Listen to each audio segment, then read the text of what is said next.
कुर्बानी खाने के लिए नहीं होती है, कुर्बानी अल्लाह की रजा के लिए होती है। जब हिस्से करो देखभाल के करना, कुर्बानी आने वाली है। कोई बंदा ये कहे यार इसलिए कर रहा हूं ताकि बालक भी थोड़ी बहुत बोटी छोटी खा ले, तो हिस्से से निकाल देना।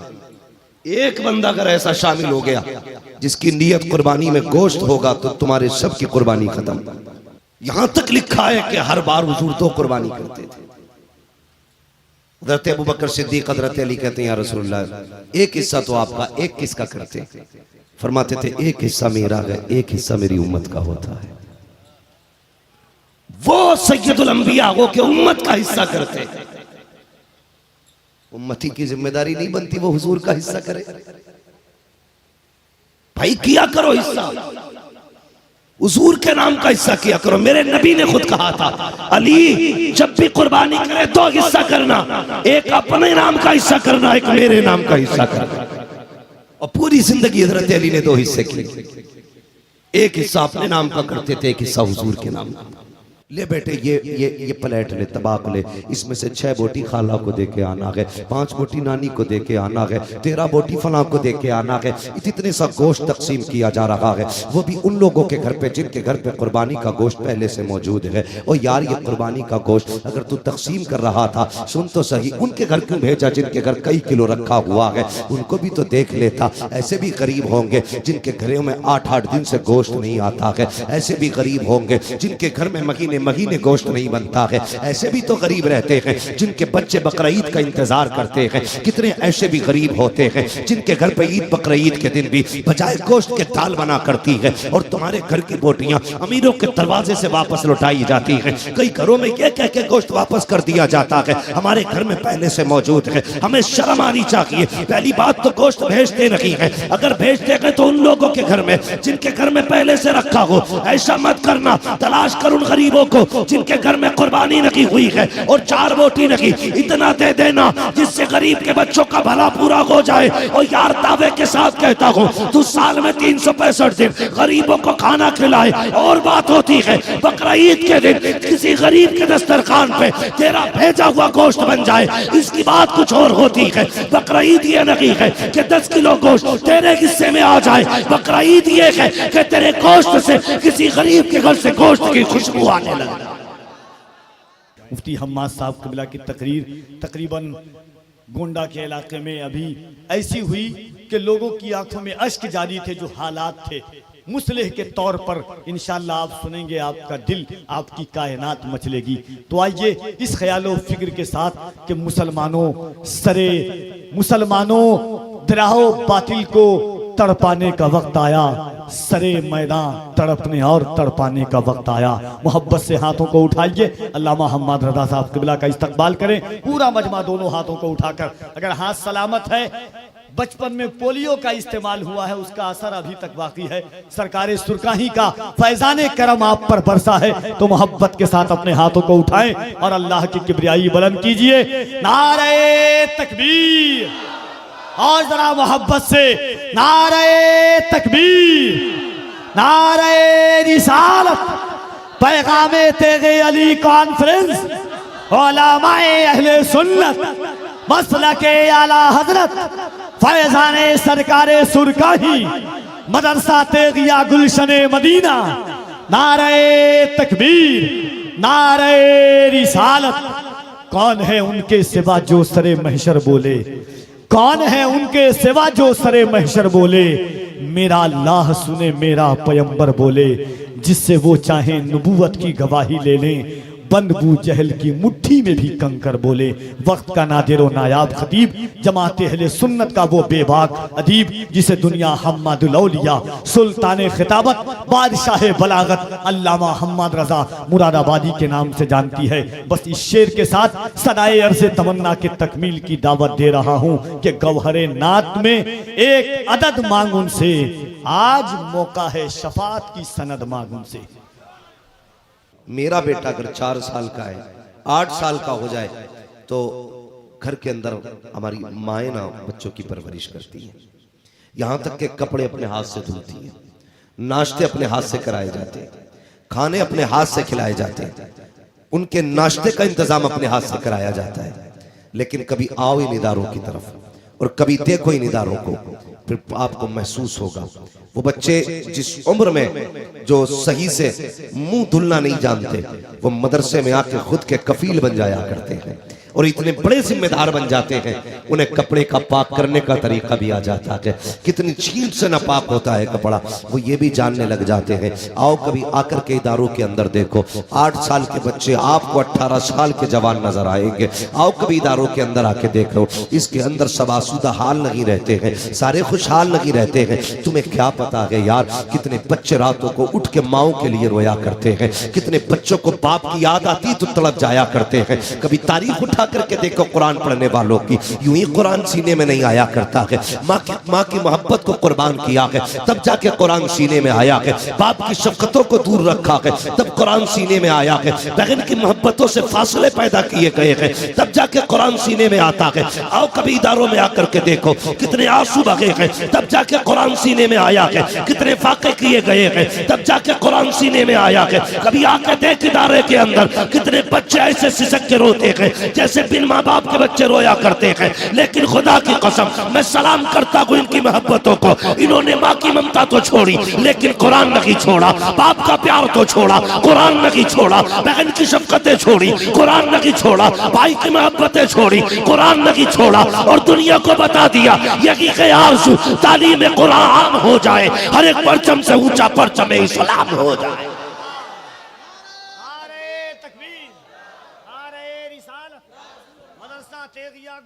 मदीना अज़मते कुरान जलसे दस्तार बंदी।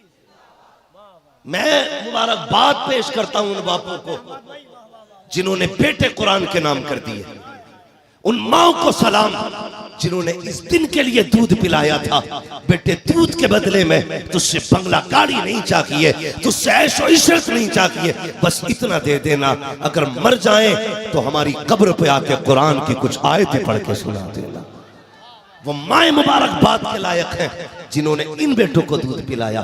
मैं उन बहनों को सलाम करता हूँ जिन्होंने ऐसे भाइयों की खिदमत की है, जिन्होंने बहनों की खिदमत के बदले में कुरान जैसी दौलत देनी है, कुरान जैसी दौलत देनी है। हाँ यकीनन ये रिश्ते हैं, ये प्यार है, वरना इतने बड़े मजमे में कोई बंदा ऐसा है जिसे औलाद नहीं चाहिए। सबको चाहिए ना, अगर बोल सकते तो बोले, वरना सलाम पढ़ लें। सबको औलाद चाहिए ना, अगर औलाद पैदा ना हो तो किस किस दर पे नहीं जाते हम मांगने के लिए, हर चौखट पे जाते हैं। बेटा पैदा होता तो क्या शोर मचता, लो जी आज उसके घर में भी चिराग जल गया, यही कहते ना, लो जी मुबारक हो आज फला प्रधान के घर में भी बुढ़ापे का सहारा आ गया, कमजोरी की लाठी आ गई, झुकी कमर का सहारा आ गया है। सब कहते हैं कि ये बूढ़े बाप का सहारा आया है। ये देखो इनमें कौन तालिब इल्म ऐसा है जो रोज के 400-500 रुपए नहीं कमा सकता। सब कमा सकते हैं ना इनमें, अल्लाह का शुक्र है सबके हाथ पैर सलामत है, हट्टे कट्टे सारे कमा सकते हैं, मगर कसम खुदा की इनके बापों की हिम्मत और हौसला देखिए। ये जवान हो गए लेकिन बाप ने ये नहीं कहा बेटे गर्मी ज्यादा हो रही है 200 तू कमा 200 मैं कमाऊंगा, ये नहीं कहा अब मैं घर बैठूंगा तू 400 कमा के ला। इन्होंने ये कहा बेटे 4 दिन और मजदूरी करनी पड़े ना हम कर लेंगे, लेकिन मेरे बेटे हमें बस कुरान चाहिए, हमें बस कुरान चाहिए। इस फिक्र के साथ पूरी जिंदगी माँ बाप अपनी औलाद को कुरान सिखाते रहे। और यार कितना गहरा रिश्ता होता है बाप का बेटे के साथ। उठाना तारीख कसम खुदा की, पूरा हज किसी की मोहब्बत की निशानियां बता रहा है। भाई कफील अंबर वो है जिसने हुजूर के मदीने में शेर पढ़े हैं, मोहम्मद अली फैजी वो है जिसने अम्मा खदीजा के मजार पे खड़े होकर के नाते पढ़ी हैं। ये वो लोग हैं नसीब वाले जिन्हें नात हुजूर के शहर में पढ़ने का मौका मिला है। उम्मीद है किसी दिन हुजूर हमें भी बुलाएंगे, हम भी उनकी चौखट पे जाके बातें करेंगे। लेकिन मैं तारीख का एक बाप पलटना चाहता हूँ। रिश्ता कितना अजीब होता है जब हजरत खलील के आंगन में कोई बेटा नहीं आया, कौन से रब की बारगाह में, अपने रब की बारगाह में दुआ कौन सी न मांगी, अल्लाह अकबर। फिर हजरत सारा के मशवरे से आपने हजरत हाजरा से निकाह किया। जब हाजरा से निकाह किया रब की बारगाह में किस चीज की कमी है। अल्लाह अकबर, 80 साल की उम्र में रब ने उन्हें चांद जैसा बेटा दिया, जिसको दुनिया इस्माइल ज़बीहुल्लाह कहा करती है। एक बेटा ना था, अल्लाह के खलील के हाथ उठ गए, और जब बेटा आया है तो खुशी की इंतहा ना रखी। तभी तारीख तो पढ़ लिया करो प्यारे, बेटा कितनी बड़ी नेमत है। हजरत सारा पहली बीवी है, दूसरी बीवी हजरत हाजरा है। लेकिन जब अल्लाह के खलील के घर में हजरत हाजरा की गोद में हजरत इस्माइल आए हैं, अब मोहब्बत देखिए, हजरत इस्माइल की वजह से आपकी मोहब्बत उधर ज्यादा हो जाती है। हजरत हाजरा मारे रश्क के कहती है, खलील मुझसे ये हाल नहीं देखा जाता है। अल्लाह अकबर, रब ने फौरन जिब्रील को भेजा, कहा जाओ मेरे खलील से कह दो जैसे सारा कहती है वैसा किया जाए। अल्लाह के खलील ने कहा था, सारा बता तो सही कहना क्या चाहती हो। कहा लो, अपने बेटे को लो और अपनी बीवी को लो, इतना दूर लेके चले जाओ जहां मैं ये मोहब्बत के नजारे न देख सकूं। अल्लाह अकबर, हजरत खलील ने चांद सा बेटा दिया। कोई आम बेटा ना था, बल्कि इतना हसीन बेटा था जिसके चेहरे पे चांद कुर्बान हो जाए, जिसकी पेशानी में नूरे मुहम्मदी चमक रहा था। उसी जात को इस्माइल ज़बीहुल्लाह कहा जाता है।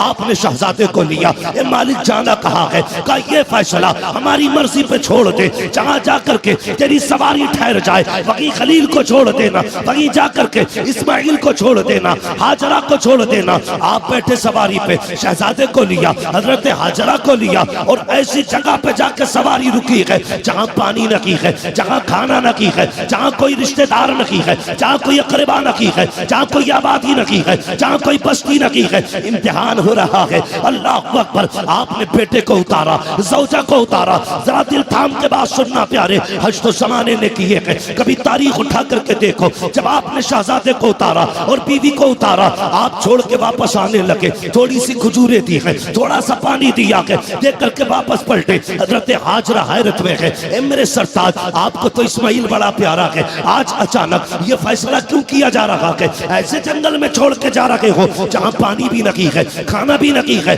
और कोई हाल पूछने वाला भी नहीं है। बगैर कुछ कहे अल्लाह के खलील पलट रखे हैं। अल्लाह अकबर, बीवी हो तो ऐसी, अगर आज थोड़ी सी कमी कर दे तो शोहर की कमी पर बीवियां बाल नोच लेती हैं। आप जरा तारीख उठा करके देखो, हजरत हाजरा को जंगल में खलील ने छोड़ा है, छोड़ के जाने लगे हैं। आपने आवाज दे के कहा था, ओ खलील बता तो सही कोई गलती हो गई है, कोई कसूर हो गया है? कोई जवाब नहीं आया। कहा छोड़ के क्यों जा रहे हो? कोई पता नहीं चला।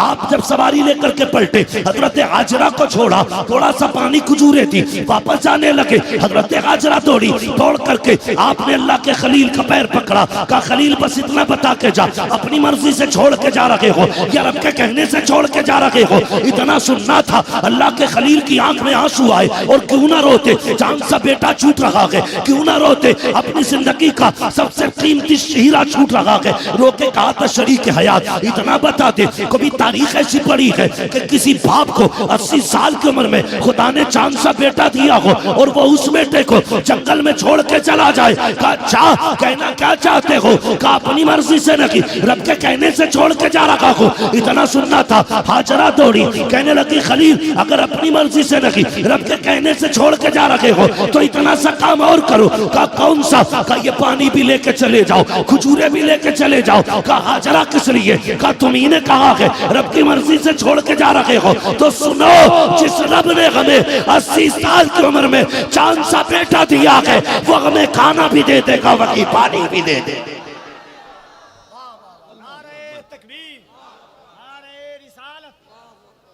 आसान नहीं होता औलाद छोड़ना, आसान नहीं होता औलाद छोड़ना। तुम क्या जानो कितनी मुश्किल से औलाद मिलती है। हाँ यार, पैदा ना हो तो कहाँ माँ बाप दुआ नहीं करते? खुद पूछो ना अपने बाप से, जब तेरे घर में सिर्फ 4 बहनें थी ना, तो बाप कहता था खुदा एक बेटा भी दे दे। कौन सी चौखट पे जाके उसने मन्नत नहीं मांगनी थी? किस दरवाजे पे दामन फैला के नहीं कहा था अल्लाह एक बेटा दे दे? हर जगह गया था, लेकिन तू आया, पूरे घर में खुशियां हो गई। कोई कहने लगा इसको गुड्डू कहो, किसी ने कहा नहीं भूरा कहो, किसी ने कहा नहीं चांद कहो, किसी ने कहा कुछ, किसी ने कुछ, सबने प्यार से नाम दिए, सबने अपने अपने नाम बांटे। मगर कसम खुदा की सुने, अगर बाप प्यार से बेटे को ना पीरा, जुम्मा, बुद्धा जो भी कह दे, वो बेटे के लिए सबसे नसीबों वाला नाम होता है। कभी कभी बच्चों को ये नाम रखने वाला बाप मैसर नहीं होता। अगर मिला है तो कदर करना इसकी। इज्जत करना। बाप बड़ी दौलत है, बहुत बड़ी दौलत है। ये क्या दे सकते हैं अपने बाप को? खुदा की कसम कुछ नहीं दे सकते, कुछ भी नहीं दे सकते। मैं जानता हूं बेटा अगर अब्दुल कादिर क्यों ना हो, फिर भी बाप बाप होता है। बेटा अपने वक्त का गौस क्यों ना हो, फिर भी मां मां होती है। हाँ, कोई बेटा बाप के बराबर नहीं हो सकता और ना कि उसकी कीमत को अदा कर सकता है। इतना समझ लेना, इतना समझ लेना कि बाप उस दरख्त का नाम है, जब तक बाप जिंदा रहता है औलाद पे कभी धूप नहीं पड़ने देता, कभी धूप नहीं पड़ने देता। परदेश जाते हैं ना हम लोग, परदेश कमाई करने के लिए, कफील भाई घर से बाहर है, मैं घर से बाहर हूं, उलमा घर से बाहर है। क्यों? अपने बच्चों के लिए, अपने परिवार के लिए। कितने लोग परदेश में 4-4 साल काट देते हैं ताकि बच्चों की खुशियां पूरी कर सके। क्या उसे अपनी जिंदगी प्यारी नहीं थी? मुझे एक बच्चा मिला कल के परसों के जलसे में, वो मेरे पास आके कहने लगा पैर दबाना चाहता हूं।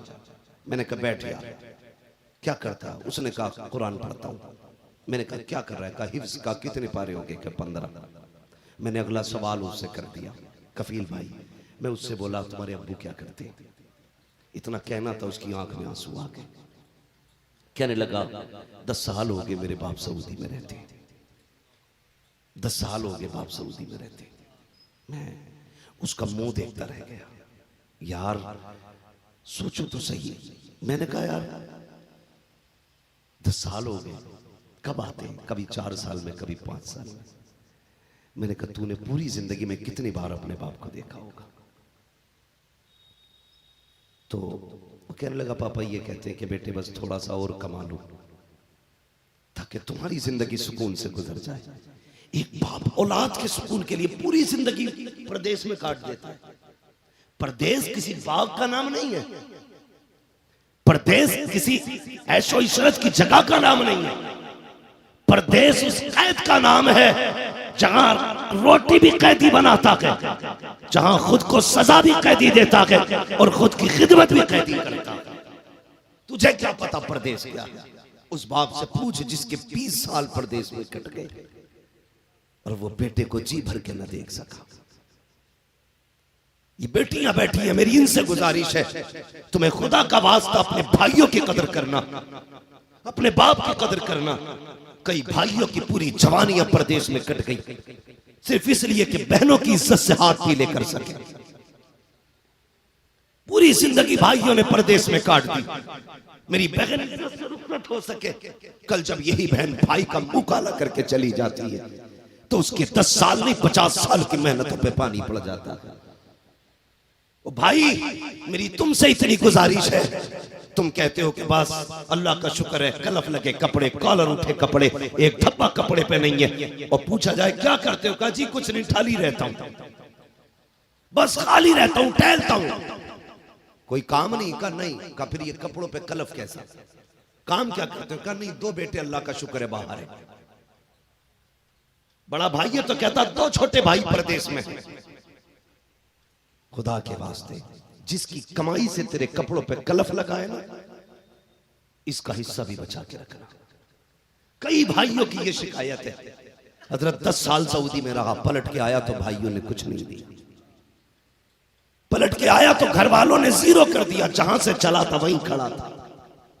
और यार जिसकी कमाई की वजह से तेरे कपड़ों पे कलफ लगा है, जिसकी कमाई की वजह से लोग तुझे सेठ कहते हैं, जिसके परदेश की काटी हुई इज्जत की वजह से लोग तुझे शान वाला कहते हैं, उसके लिए बचा के रखना। जब पलट के आए तो उसकी जिंदगी वहीं से शुरू ना हो जहां से छोड़ के गया था। तेरी जिम्मेदारी बनती है। और यार कई बार तो ऐसा होता है भाई पूरी जिंदगी परदेश में काट देते हैं, जब पलट के आने का इरादा करते हैं इज्जत से बहनों को रुखसत कर देते हैं। फिर खबर आती है परदेश से आ तो रहे हो, जानते हो बेटी 10 साल की हो चुकी है, 6 साल के बाद बेटी के हाथ भी पीले होने हैं। अल्लाह अकबर। जब परदेशी को इतना पता चलता है अब तक की 10 साल की कमाई से मैंने बेटी को रुखसत की, बहनों को रुखसत किया था, अब 4 साल और लगा देता हूँ ताकि बेटियां भी इज्जत से रुखसत हो सके। अल्लाह अकबर। उस बाप से पूछो औलाद क्या चीज होती है। आज औलाद की कदर हमें नहीं है। कितनी आसानी से बाप कहता है खुदा करे तू पलट के ना आए। माए बदुआ कर देती है,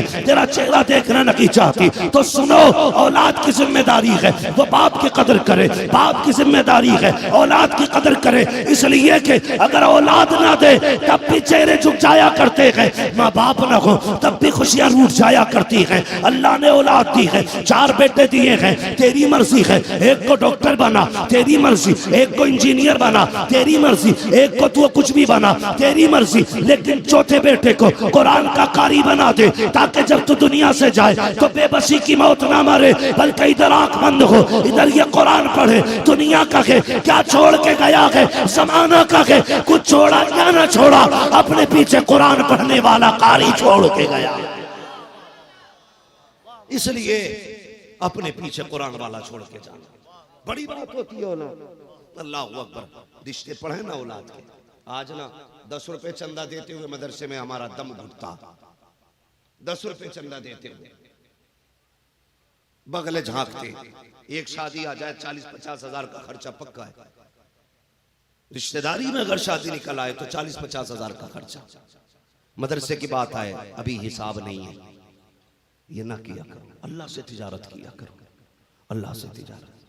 याद रखना, आपकी दुनिया की कोई भी तिजारत आपको डुबा सकती है, लेकिन अल्लाह से की जाने वाली तिजारत आपको डूबने नहीं देगी, आपको डूबने नहीं देगी। तुम जितना रब की राह में दोगे अल्लाह उतना ही ज्यादा तुम्हें अता करेगा, उतना ही ज्यादा तुम्हें देगा। जाओ जाके तारीख देख लो, जायजा ले लो, मुहासबा कर लो। तुम्हारी बस्ती में जितने लोग मदरसे और कुरान वालों पे खर्च करने वाले या दीन के मामलात में खर्च करने वाले हैं, उनमें से कितने लोग गरीब होके मरे?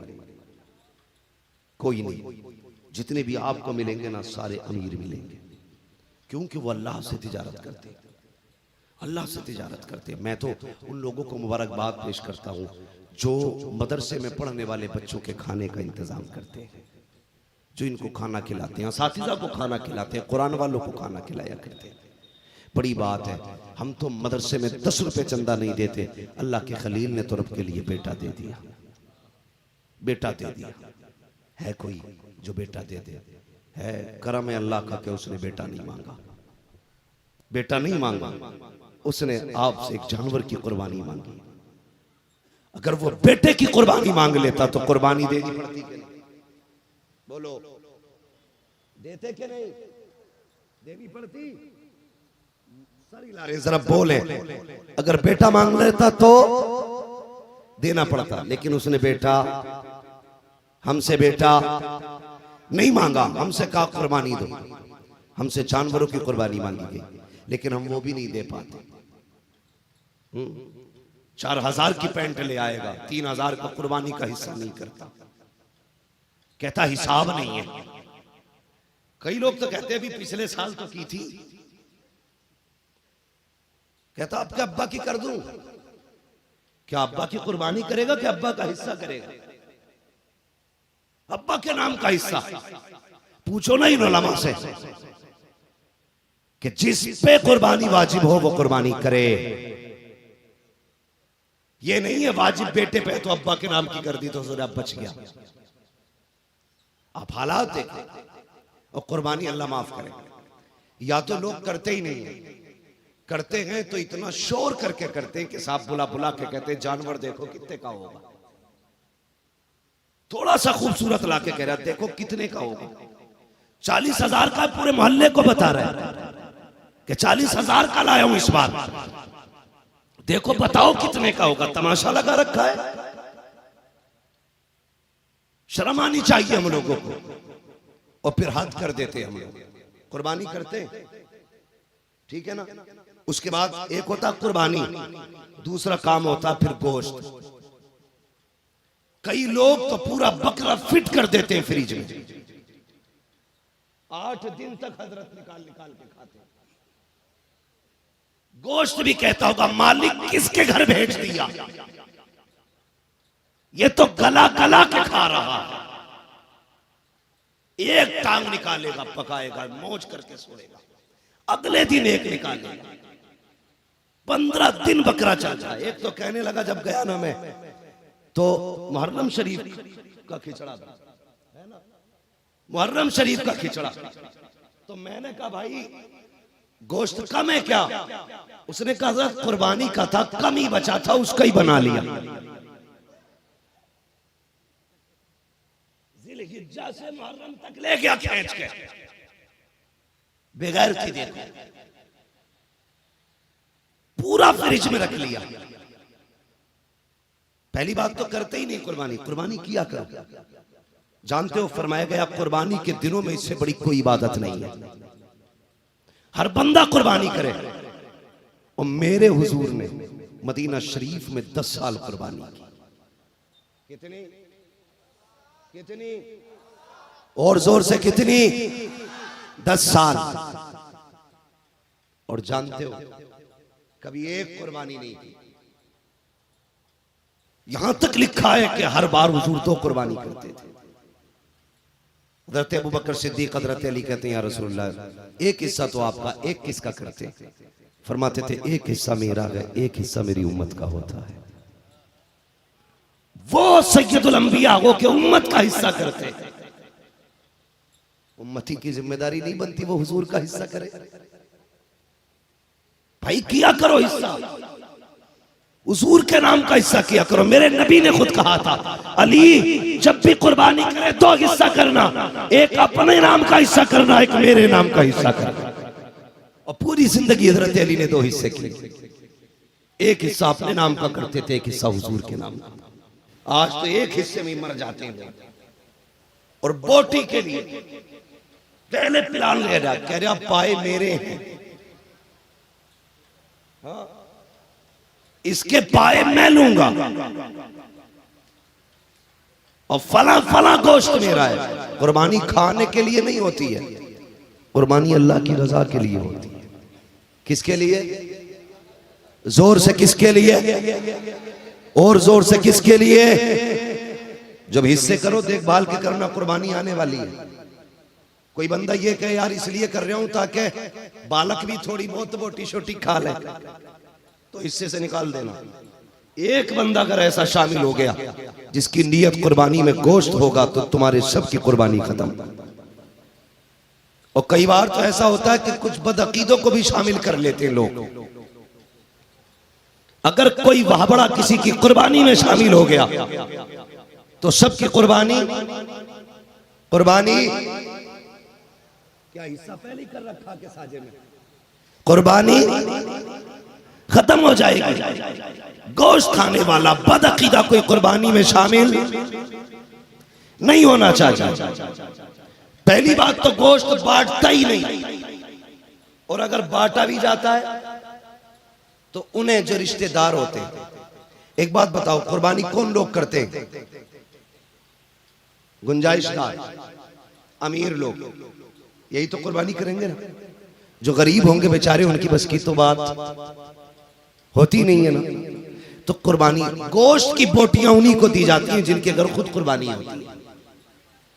कुछ जगहों पर रिवाज होता है, ले बेटे ये प्लेट ले, तबाक ले, इसमें से 6 बोटी खाला को दे के आना है, 5 बोटी नानी को दे के आना है, 13 बोटी फलां को दे के आना है। इतने सा गोश्त तकसीम किया जा रहा है, वो भी उन लोगों के घर पे जिनके घर पे कुर्बानी का गोश्त पहले से मौजूद है। और यार ये कुर्बानी का गोश्त अगर तू तकसीम कर रहा था, सुन तो सही, उनके घर क्यों भेजा जिनके घर कई किलो रखा हुआ है? उनको भी तो देख लेता। ऐसे भी गरीब होंगे जिनके घरों में 8-8 दिन से गोश्त नहीं आता है। ऐसे भी गरीब होंगे जिनके घर में महीने गोश्त नहीं बनता है। ऐसे भी तो गरीब रहते हैं जिनके बच्चे बकरीद का इंतजार करते हैं। कितने ऐसे भी गरीब होते हैं जिनके घर पे ईद बकरीद के दिन भी बजाय गोश्त के दाल बना करती है, और तुम्हारे घर की बोटियां अमीरों के दरवाजे से वापस लौटाई जाती हैं। कई घरों में ये कह के गोश्त वापस कर दिया जाता है हमारे घर में पहले से मौजूद है। हमें शर्म आनी चाहिए। पहली बात तो गोश्त भेजते नहीं है, अगर भेजते हैं तो उन लोगों के घर में जिनके घर में पहले से रखा हो। ऐसा मत करना, तलाश कर उन गरीबों को जिनके घर में कुर्बानी लगी हुई है और 4 बोटी लगी, इतना दे देना जिससे गरीब के बच्चों का भला पूरा हो जाए। और यार दावे के साथ कहता हूँ, तू साल में 365 दिन गरीबों को खाना खिलाए। और बात होती है बकरीद के दिन किसी गरीब के दस्तरखान पे तेरा भेजा हुआ गोश्त बन जाए, इसकी बात कुछ और होती है। बकरीद ये नहीं है कि 10 किलो गोश्त तेरे हिस्से में आ जाए। बकरीद ये है कि तेरे गोश्त से किसी गरीब के घर से गोश्त की खुशबू आने लगे। करेंगे इंशाल्लाह ऐसा। गोश्त गरीबों में बांटेंगे, फ्रीजों में रखेंगे, हालांकि जायज है, नाजायज नहीं है, जायज है। मगर मेरा कहने का मतलब क्या है, सुनिए, पूछो डॉक्टरों से, कहते हैं गोश्त जितना ज्यादा बासी होता उतनी ज्यादा बीमारियां पैदा होती। दही जितना बासी होगा उतना ज्यादा फायदेमंद होता है। समझ रहे हैं आप? गोश्त रख के ना खाना, बल्कि एक हिस्सा गरीबों में, एक हिस्सा बाप के लिए, एक हिस्सा अपने लिए, ये तकसीम का मयार रखा करो। लेकिन नहीं, पायो सिरा भेजा, इसके लिए लड़ाई लड़ाई जोर से लड़ाई। मैं नहीं जानता ये बस्ती कैसी है, मैं इन लोगों को जानता हूं जिन लोगों ने मुझे बुलाया। यकीन करें, मैं भी कमरे में लेटा हुआ था, दुख होता। हमारे मेराज भाई जाके कहने लगा जल्दी चलिए। कहा क्यों? कल लोगों ने, किसी ने ये बात कह दी है कि मुफ्ती साहब नहीं आए हैं, ये धोखा दिया जा रहा है। ये इस तरह की अफवाहें कौन फैलाएगा? वो नहीं फैला सकता जिसका काम मदरसे से मोहब्बत होगा। यकीनन किसी के दिल में हसद का चिराग जलाए, कोई बुराई करना चाहता है, गलत करना चाहता है इस इदारों के साथ। खुदा के वास्ते आखिरत से डरिए, अल्लाह का अज़ाब बड़ा सख्त है। अगर आप मदरसों के साथ खड़े नहीं हो सकते, इनके खिलाफ मत जाइए, वरना कोई फातिहा पढ़ने वाला नसीब नहीं होगा, कोई फातिहा पढ़ने वाला नसीब नहीं होगा। फैजान तेगी अली सरकार कॉन्फ्रेंस है, सरकार तेगी अली को आप जानते? क्या जानोगे? खुदा की कसम, मुस्तजाबुद्दाबाद शख्सियत का नाम तेगी अली है। जिसकी चौखट से कोई खाली नहीं जाता, उसका नाम तेगी अली है। जो कह दे तो बलाएं टाल देता है, हाँ, नजर डालते तो शिफा बरसती है, उसका नाम तेगी अली है। उसकी महफिल में आके इस तरह की हरकतें कभी ना करना। कुरान से प्यार करो, कुरान वालों से प्यार करो, वरना मरना है। कोई बंदा ऐसा नहीं जिसकी कब्र में सोने चांदी की दीवारें लगनी है। एक न एक दिन सबको मौत आएगी और सबको मिट्टी में रखा जाएगा, सबको मिट्टी में रखा जाएगा। नसीब वाला वो है जिसके पीछे कुरान वाले मौजूद हो। कभी कब्रिस्तान जाते हैं आप लोग? कितने लोग जाते हैं? जरा हाथ उठा के बता दें। माशाल्लाह सारे लोग जाते हैं। जो हाथ नहीं उठा रहे तो वो क्या समझ रहे हैं? नहीं जाते, उन्हें 4 लोग कंधे पे लेके जाएंगे। हाँ, सारे ही जाते हैं ना कब्रिस्तान। तो नई कब्रें भी होती हैं कुछ, और पुरानी कब्रें भी होती हैं कुछ। दोनों तरह की कब्रें होती हैं ना। नई कब्रों पे तो फूल भी मिलेंगे, पुरानी कब्रों का कफन तक दिखाई देता है, कभी हड्डियां दिखाई देती हैं। तुम्हें क्या लगता है उनके पीछे कोई वारिस नहीं था? उनके पीछे उनकी जायदाद खाने वाले लोग नहीं थे? थे ना। लेकिन कहां है आज? अपने परदादा की कब्र पे इतनी मिट्टी डालने के रवादार नहीं जिससे कफन छुप जाए। फूल तो बड़ी बात है, उनके चमकने वाली हड्डियों तक को मिट्टी से छुपाने वाले नहीं है। तुम्हें क्या लगता है अगर पिछला दौर ऐसा गुजरा है, आने वाला दौर कैसा होगा? जरूरी है कि तेरे बेटे तेरी छोड़ी हुई दौलत में तेरे लिए इसाले सवाब के लिए महफिलें कायम करेंगे? कोई गारंटी नहीं है। कम से कम अपने जीते जीतना काम कर जाओ कि तुम्हारे मरने के बाद तुम्हारी कब्र पे कोई आए ना आए, खुदा की रहमतें आती रहे, खुदा की रहमतें आती रहे। ये कब आएंगी तो सुन प्यारे, कभी उठ अपने घर से खाली वक्त निकाल, आ इदारों का जायजा ले। कभी देखिए कुरान वाले किधर सोते हैं, कुरान वाले कहाँ बैठ के पढ़ते हैं। ये जहाँ बैठते वहाँ पंखा चलता है कि नहीं? ये जिस जगह रहते हैं वहाँ फ्रिज का इंतजाम है कि नहीं? वहाँ फिल्टर पानी है कि नहीं? तुम अपने बच्चों के लिए 8000 की RO मशीन लगाते हो कि डॉक्टर ने कहा है फिल्टर पानी पीना है। अपने बच्चों के लिए, 3 बच्चों के लिए आपने 8000 की मशीन लगाई। क्या कुरान वालों का हक नहीं बनता है कि कि ये फिल्टर पानी पी सके, तुम्हारे बेटे 10,000 के फ्रिज से पानी पी सकते हैं, तो क्या कुरान वालों का हक नहीं बनता है कि ये भी 10,000 के फ्रिज से पानी पी सके? नहीं प्यारे, हम सिर्फ अपने बच्चों को देखते हैं। याद रखना, उनकी फिक्र हमने की है जो एक बार भी शायद कब्र पे ना आए, लेकिन उनको भूल गए जिनका ना आना, कमरे में बैठ करके कुरान पढ़ना भी हमें अजाब से बचा सकता है। अगर चाहते हो कि किसी के आए बगैर, किसी की दुआ के बगैर, किसी की फाता के बगैर तेरी कब्र में रहमतें नाजिल हो, तो आ कभी इदारे में आ, इनके लिए पंखा लगवा दे, इनके लिए फ्रिज का इंतजाम करा दे, इनके लिए फिल्टर मशीन लगवा दे, इनके लिए पंखे कूलर का इंतजाम कर दे। जब ठंडी हवाएं इन कुरान वालों को लगेंगी तो कोई दुआ करे ना करे, खुदा की कसम अल्लाह जन्नत से ठंडी कब्र, ठंडी हवाएं तेरे बाप की कब्र की तरफ चला देगा, तेरी कब्र की तरफ भी चला देगा। हाँ, मुबारकबाद है अफराद जिन्होंने अब तक मदरसे का ताउन किया और इस इदारे के साथ शाना बशाना खड़े रहे। इस इदारे से प्यार करना और इदारे में रहने वाले लोगों से प्यार करना, कुरान पढ़ने वालों से प्यार करना, कोशिश करना अपने बच्चों को कुरान पढ़ा सको। हर बंदा अपने बच्चों को कुरान पढ़ाए। मैं इन हुफ़ाज़ किराम से भी एक गुजारिश करूंगा, जो उलमा है, दरसगाही लोग हमारे तलबा हैं, उनसे आखिर में एक बात कह जाऊँ, खुदा के वास्ते तुम्हारी कोई ड्यूटी नहीं है, तुम्हारी बस इतनी ड्यूटी है कि तुम्हारा अगर कोई कब्र के अंदर चला जाए ना, उसे दफन करके जल्दी ना आना, बल्कि बैठ के 2-4 पारे पढ़ के उसे सुना देना, ताकि वो कब्र में तन्हाई महसूस न करे, अकेलापन महसूस न करे। तो बाप की कब्र पे बैठा हो, भाई की कब्र पे बैठा हो और कुरान पढ़ता हो, अंदर से आवाज़ आती हो, काश क्या ही हमने अच्छा नसीबा पाया है, अपने पीछे कुरान वाला छोड़ आए हैं, अपने पीछे कुरान वाला छोड़ आए हैं। बस इतनी तुम्हारी जिम्मेदारी है, अपनों को कुरान पढ़ के सुनाना, अपनों को कुरान की तिलावत करके दिखाना। जब वो कब्र में चले जाए तुमसे कुछ और नहीं मांगेंगे, सिर्फ कुरान की तिलावत, सिर्फ इसाले सवाब। और ये महफिलें तुमसे अच्छी कौन करेगा, तुमसे बेहतर कौन करेगा। इसलिए आपसे गुजारिश है, आप मरने के बाद अपनों को भूलना मत। जब भी कुरान पढ़ा करो, हाथ उठा के दुआ कर दिया करना, अल्लाह इस कुरान का सवाब मेरे बाप को अता कर दे, मेरी माँ को अता कर दे, मेरी उस बहन को इसका सवाब अता कर जिसने 3-3 बजे उठ के मेरा खाना तैयार किया था, उस बहन को इसका सवाब दे मालिक जिसने दोपहरी में उठ के मेरे लिए खाना बनाया था। ए अल्लाह उस बहन को इसका सवाब दे जो मेरे कपड़े तैयार करती थी, ड्रेस तैयार करती थी, उनके लिए भी दुआएं करनी है। और तलबा से गुजारिश है, जब तक जिंदा रहना है अपने असातिज़ा का अदब करना है,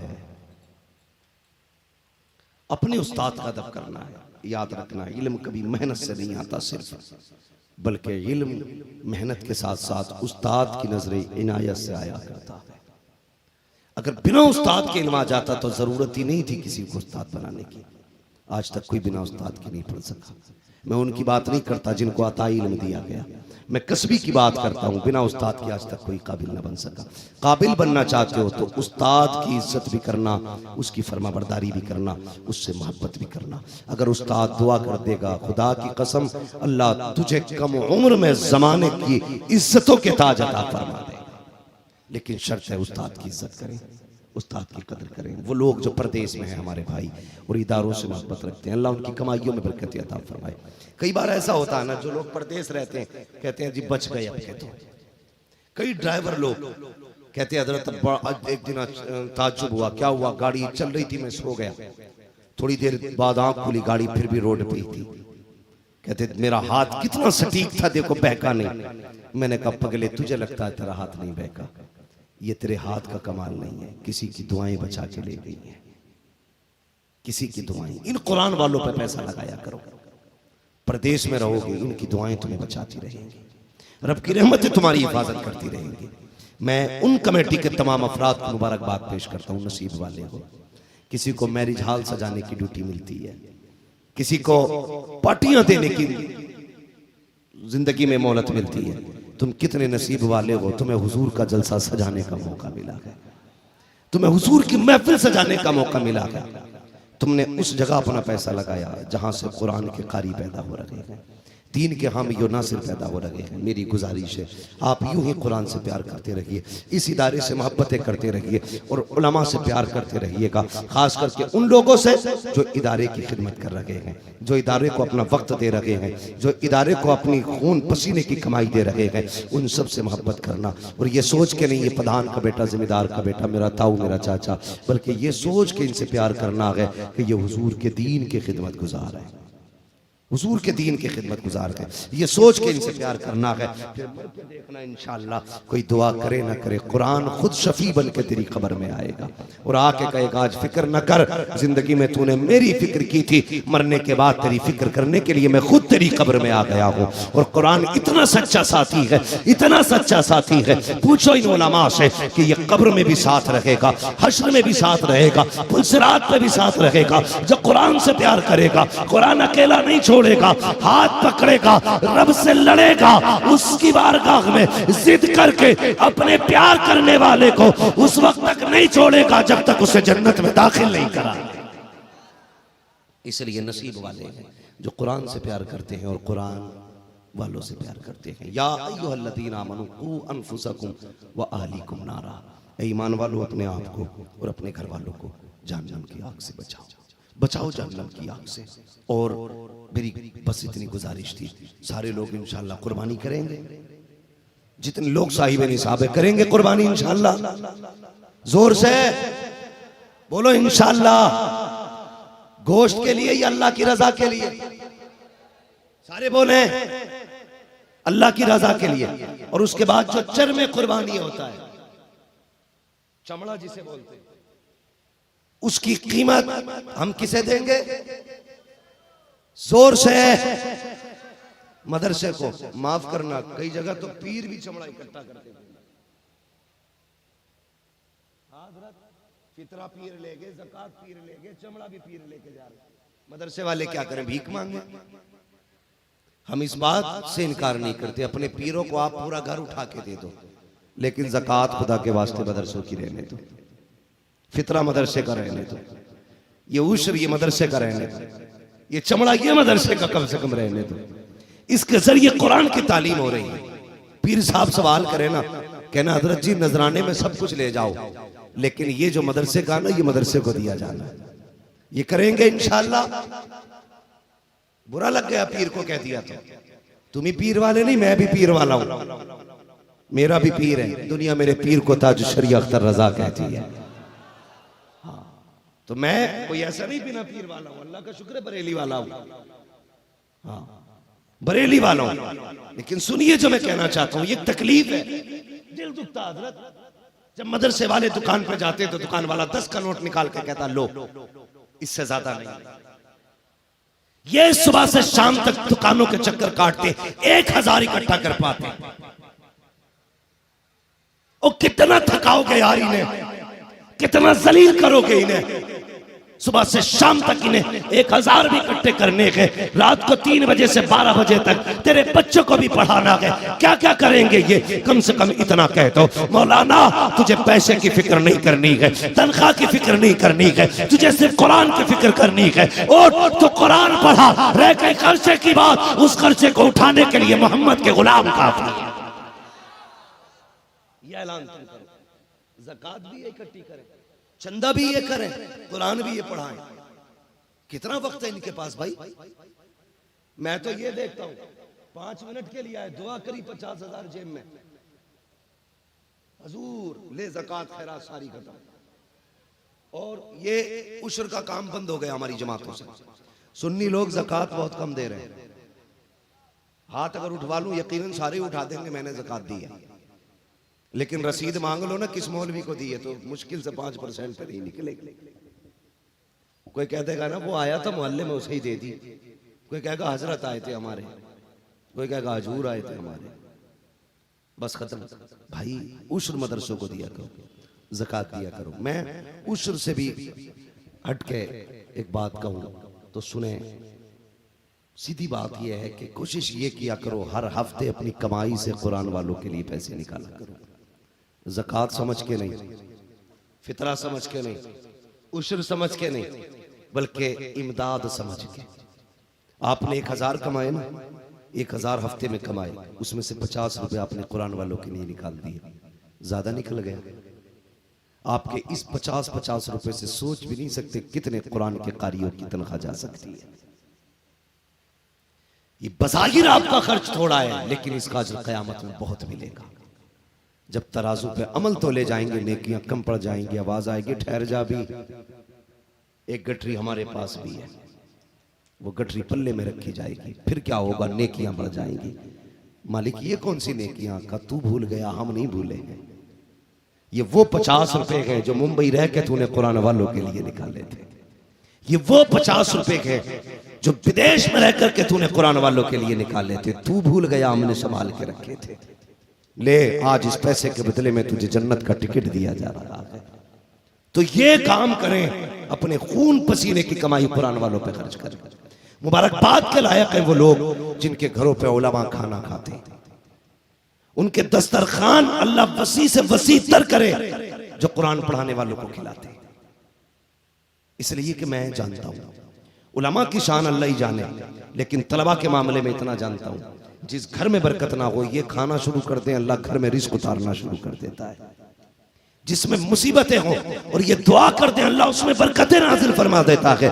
अगर तलबा के कदम का ये आलम है तो फिर उलमा के कदम का आलम क्या होगा। उलमा की अपनी शान तो ये है, मर्तबा ये है उलमा का, खुदा की कसम सच ये है, अगर ये चले तो इनके लिए मछलियां पानी में दुआएं करती हैं, अगर ये जमीन पे रखे तो परिंदे इनके लिए दुआएं करते हैं, अगर ये सोते रहते हैं खुदा के फरिश्ते इनके लिए दुआएं करते हैं, अगर ये सांस लेते रहते हैं हवाएं इनकी हिफाजत करती है। बता तो सही, जिसके लिए फरिश्ते दुआ करें अगर वो तेरे दस्तरखान पे आके बैठ जाए अल्लाह कितनी बरकत देगा, सोच भी नहीं सकते। बरेली से आवाज आती है, कौन देता है, देने को मुंह चाहिए, देने वाला है सच्चा हमारा।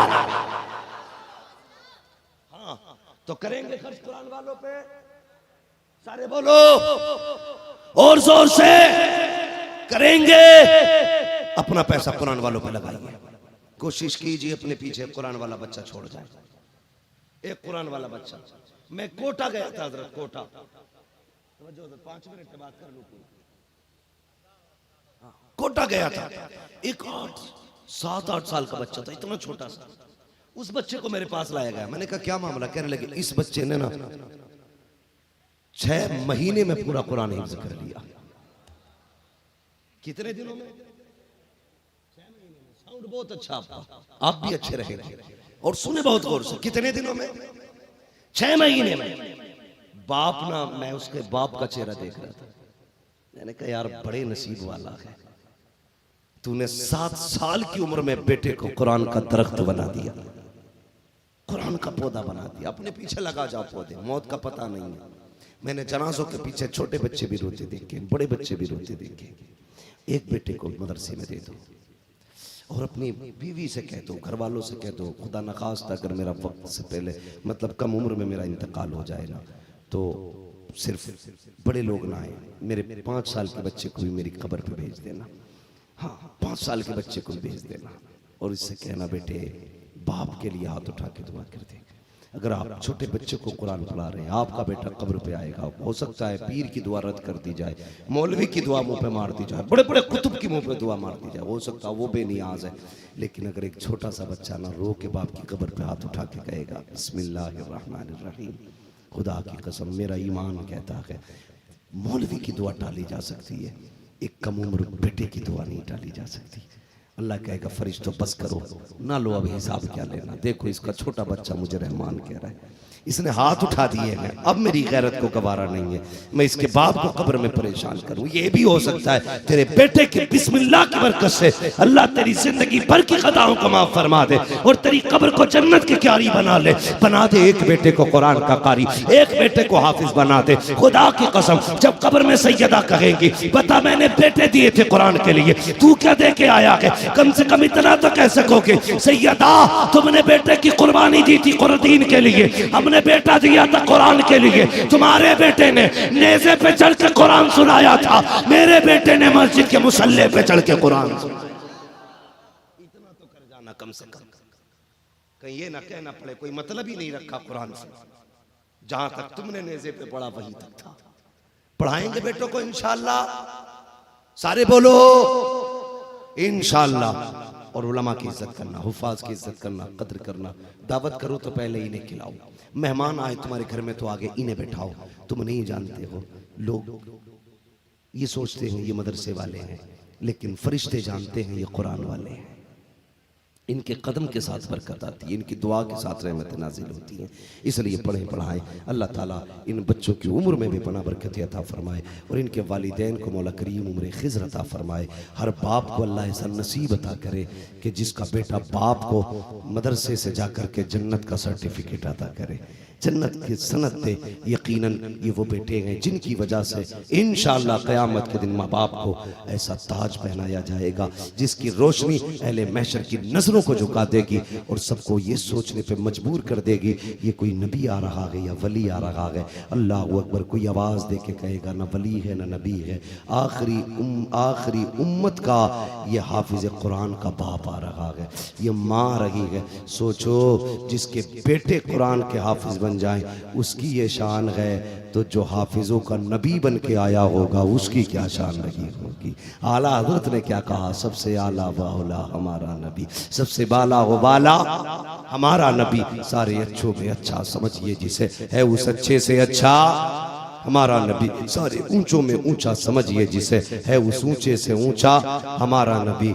कमजदों को रजा मुजदा दीजिए के है बेकसों का सहारा हमारा नबी। ऐ ईमान वालों, अपने आप को और अपने घर वालों को जहन्नम की आग से बचाओ। बस जो हुआ गलत उनको माफ फरमाए रब्बे कायनात। जिंदगी ने दिया साथ, फिर होगी मुलाकात। ये नौजवान मेरा भाई कह रहा है शजरा सुना दिया जाए। अल्लाह सलामत रखे। मैं उन नौजवानों की बड़ी कदर करता हूँ इसलिए कि ये नौजवान इस्लाम का मुस्तकबिल है। और मेरी कोशिश भी ये रहती है जवानों, असल में होता क्या है, मैं अक्सर कोशिश करता हूँ कि मौजू के मुताबिक गुफ्तगू करूँ। दस्तारबंदी की बात थी इसलिए मैंने कुरान और अज़मत कुरान पे गुफ्तगू की। अगर कभी बात आएगी तो इंशाअल्लाह और मौजूआत पे भी गुफ्तगू करूँगा। मेरी कोशिश ये रहती है जवानों